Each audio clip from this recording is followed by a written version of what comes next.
Smart TV မြန်မာ channel ကနေပြန်ကြိုးစားလိုက်ပါဗျာကျွန်တော်မိတ်ဆက်ပြီးမှဒီ 7 VPN ပေါ့နော်အဲ့ VPN ကိုကျွန်တော်မိတ်ဆက်ပြီးမှ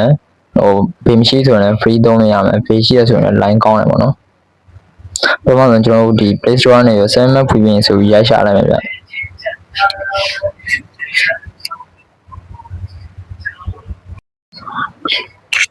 Okay ဒါဆိုလို့ရှိရင်တော့ဒီမှာ 7 VPN ဆိုပြီးတော့ speed ပုံလေးပြထားတဲ့ VPN ကြာလာမှာပေါ့နော်မတောင်းသေးဆိုရင်တောင်းထားရပေါ့ကျွန်တော်တောင်းမိသားဖြစ်တော့ကြောင့် open နှိပ်ပြီးဝင်ရုံပဲဗျ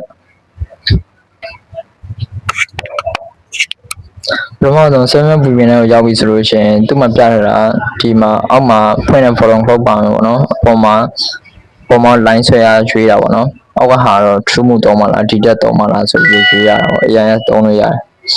ဒီထဲမှာပါဆိုတော့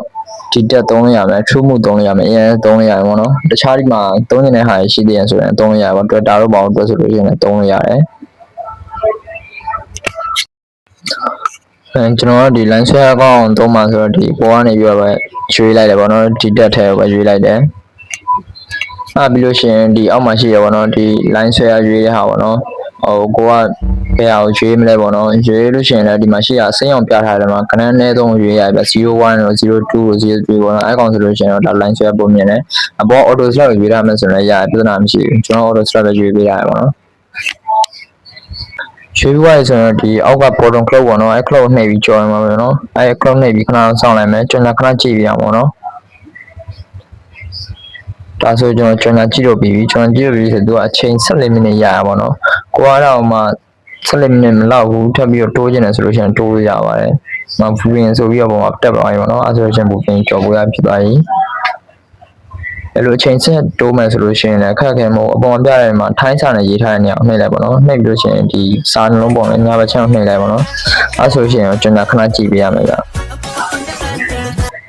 ဒါဆိုလို့ရှိရင်တော့ကျွန်တော်ကြည့်ပြီးသားဖြစ်သွားတဲ့ကြောင့်မလို့ဒီမှာတိုးဝိုင်းပေါ့နော်အချိန်12နာရီထိရတယ်ပေါ့နော်တိုးဝိုင်းတာတစ်ခါတိုးရင်12နာရီထိရတယ်ဒီမှာပုံမှန်လည်းပြင်ဆွဲစလုံးတော့ဝိုင်းကျွန်တော် Facebook ထဲကိုကျွန်တော်ဖွင့်ပြရမယ်နော်ပုံမှန်ဆိုလို့ရှိရင် line ဆွဲရမကောင်းတဲ့ဖုန်းဆိုလို့ရှိရင်တော့မှ line ဆွဲရကောင်းတယ်ပေါ့နော် view တွေပါကြည့်မယ်ဆိုလို့ရှိရင်လည်းချိန်ကြည့်လို့ရတယ်လုံးဝအဆင်ပြေရပေါ့နော်ကျွန်တော် free ဝင်ရောင်းသိရင်တော့ကျွန်တော် channel လေးကို subscribe လုပ်ထားပြီးတော့ကျွန်တော်ကြံပေးခြင်းနဲ့အားလုံးကျေးဇူးတင်ပါတယ်ဗျ